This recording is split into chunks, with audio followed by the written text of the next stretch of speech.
My wealthy neighbor claimed my garden blocked her perfect view and demanded I cut down all my trees.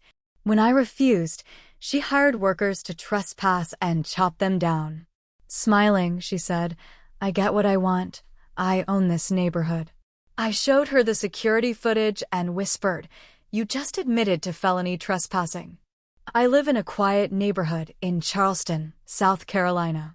My backyard has always been my sanctuary, a place where I could unwind, surrounded by towering magnolias, sturdy oaks, and vibrant azaleas.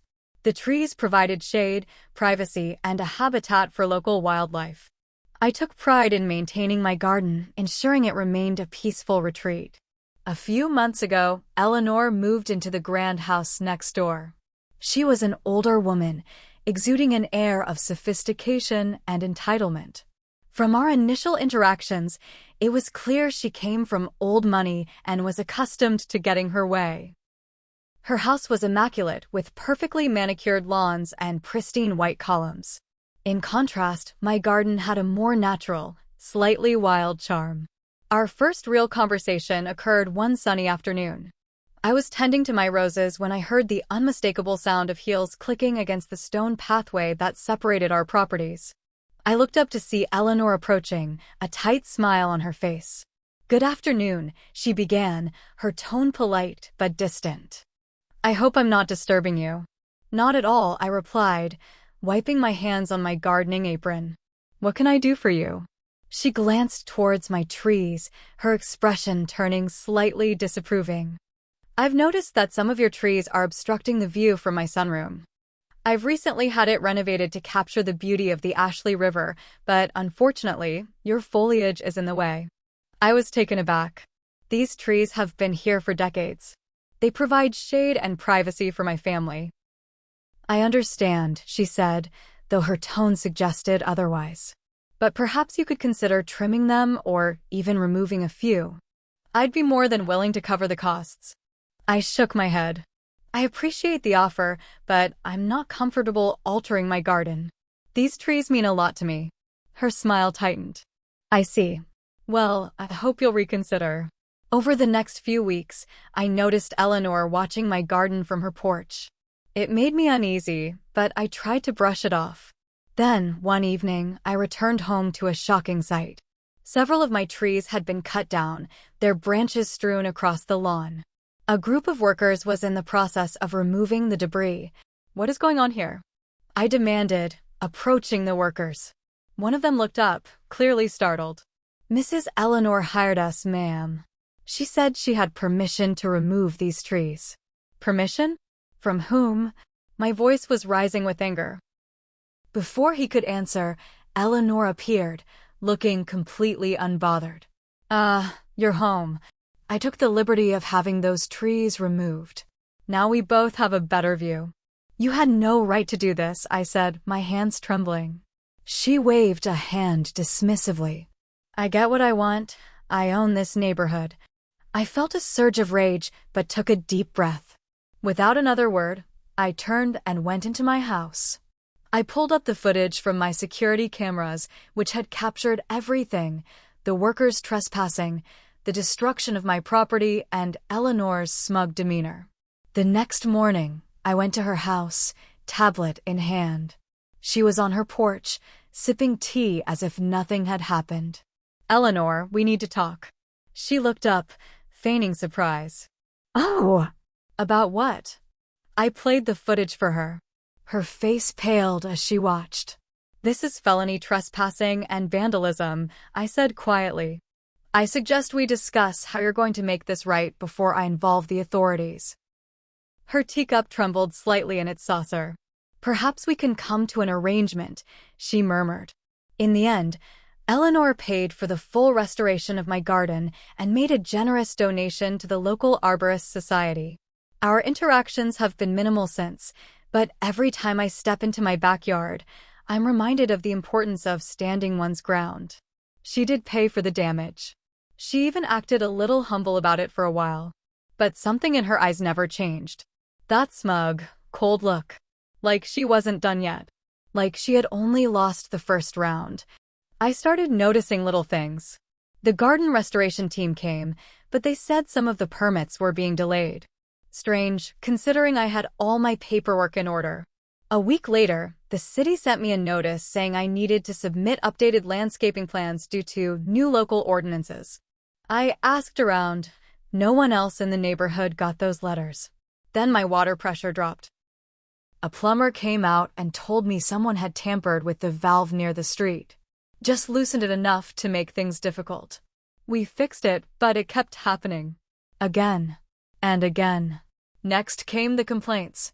Anonymous complaints about my garden being unsightly, a fire hazard, breeding pests.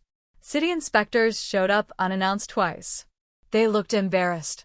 One of them quietly said, "I wouldn't worry about it. We've seen your place before. It's fine." But they still had to file the reports. One morning, I caught her standing by the property line. Just standing. Hands clasped in front of her, staring at my yard. When I walked out, she didn't even flinch. "Enjoying the view?" I asked, forcing a smile. She tilted her head. "It's still not quite what it should be." Then she walked away. I didn't say anything back. But something changed that day. I stopped treating this like a disagreement. This was war now. Quiet, polite, underhanded war. I started documenting everything. I installed more cameras. I printed out every letter, recorded every interaction, saved every receipt. Then one night around 2 a.m., I was jolted awake by flashing lights. Fire trucks. Sirens. My heart jumped. I thought something terrible had happened. I ran outside in my robe. Turns out someone reported a fire in my backyard. But there was no fire. Not even smoke. The firemen were polite. Apologetic. It came in as an emergency. We had to respond. But it looks like a false call. They left, and I stood there in the middle of my yard, under the cold glow of streetlights. It was silent again. But I felt eyes on me. I turned slowly. Eleanor was standing in her upstairs window. Just watching, not smiling, not frowning, just watching. The next day, I received a formal notice. The HOA was holding a meeting to review several complaints against me. Not just about the garden now. Noise complaints. Pet complaints. Structural integrity of the fence. The fence I shared with Eleanor. That was the day I decided to dig deeper. I started talking to neighbors. Carefully. Quietly. Most of them were friendly but hesitant when Eleanor's name came up. Like they didn't want to get involved. But one neighbor, Mrs. Patel, 3 doors down, finally opened up. "She's done this before," she whispered over coffee. 2 years ago, the Wilkins family lived where you are now. Their backyard had a koi pond and bamboo. Eleanor hated it. Said it brought rats. They moved within a year. I asked why. She threatened to sue them over property lines. They didn't have the money to fight her. I asked Mrs. Patel why she hadn't said anything. "She's connected," she said. "She knows someone on the HOA board. Her cousin used to be a city councilman. People don't want to cross her." I didn't say it aloud, but I wasn't the Wilkins family. This wasn't going to go the way she thought. Still, the pressure was growing. I was tired. The stress was constant. My garden wasn't even fully restored yet, and already I was bracing for the next attack. But the thing about bullies, especially the wealthy kind, is they expect silence. They expect people to bow out. I wasn't going anywhere. 2 weeks after that HOA letter, I came home to find a "for sale" sign staked into my front lawn. I stared at it for a full minute before my brain caught up. It wasn't mine. I hadn't called any real estate agents. But the sign was official, logo, contact number, even a flyer box attached. I ripped it out and called the agency listed. The receptionist seemed confused. "You're not selling 129 Oakview Lane?" "No, I'm not." There was a pause. "Well, a woman named Eleanor L______ called and said she was the property owner. Gave all the details."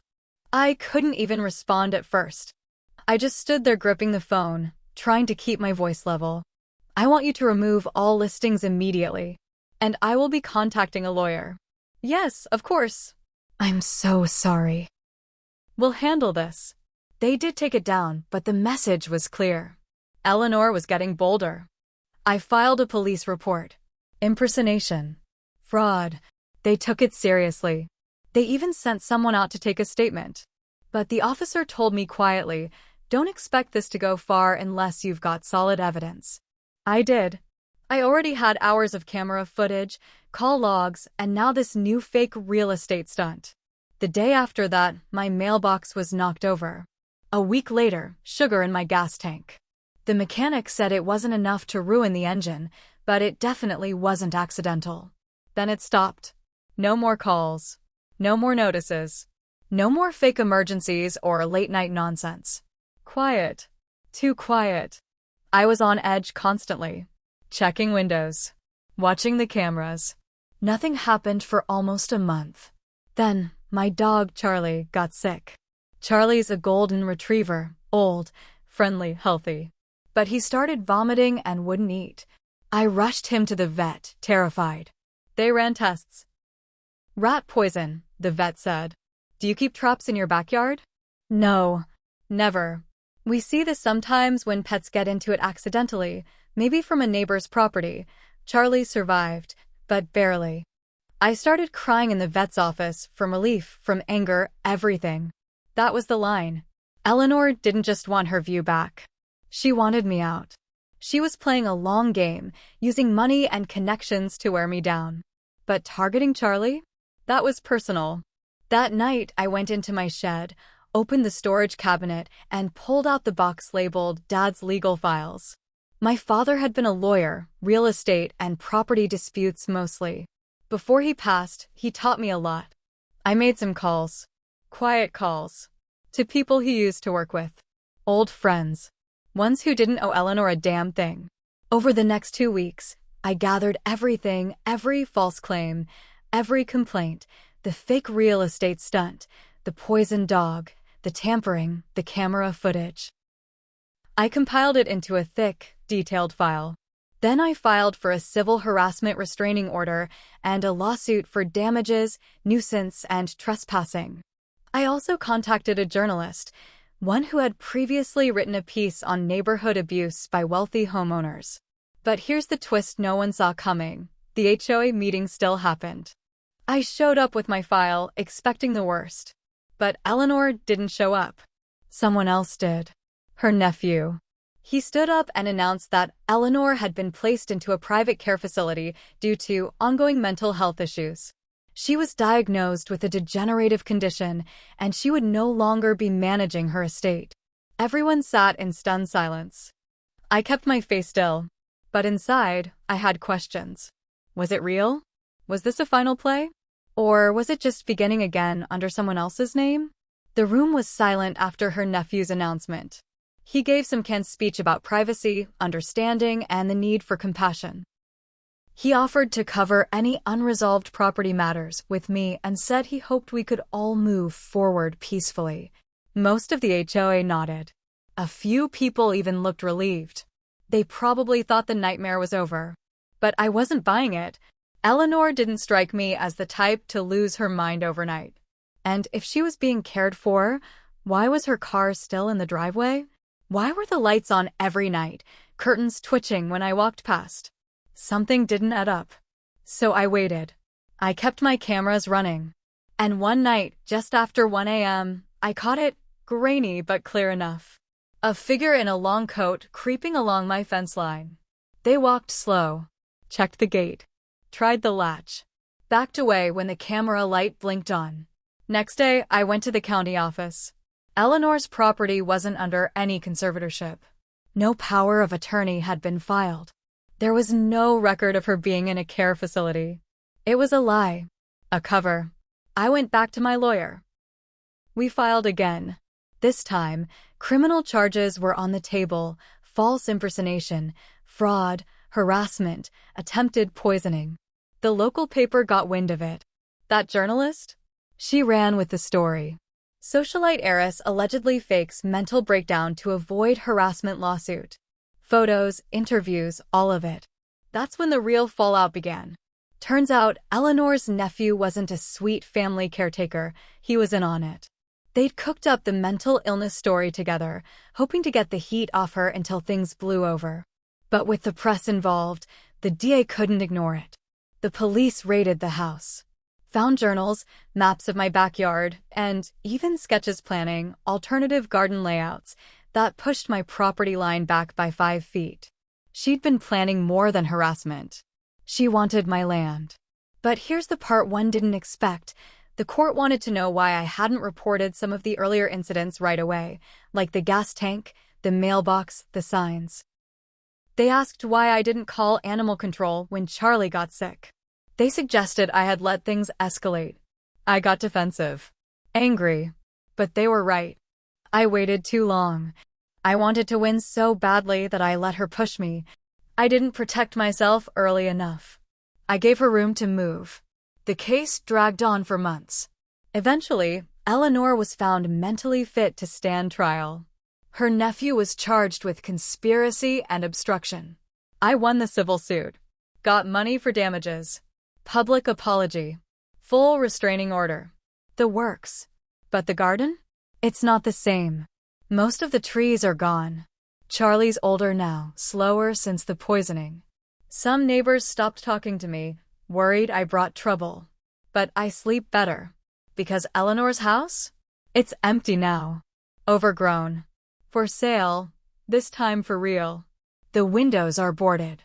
The yard, full of weeds. And every time I walk past, I slow down, just a little.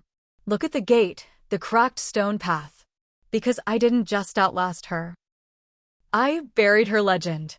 The myth that she owned this street. That she controlled people with money and fear. She made a mistake trying to bully me out. But I made one too, waiting too long to fight back. We both paid. She lost everything. I lost my peace. But between the two of us, only one of us still walks this neighborhood.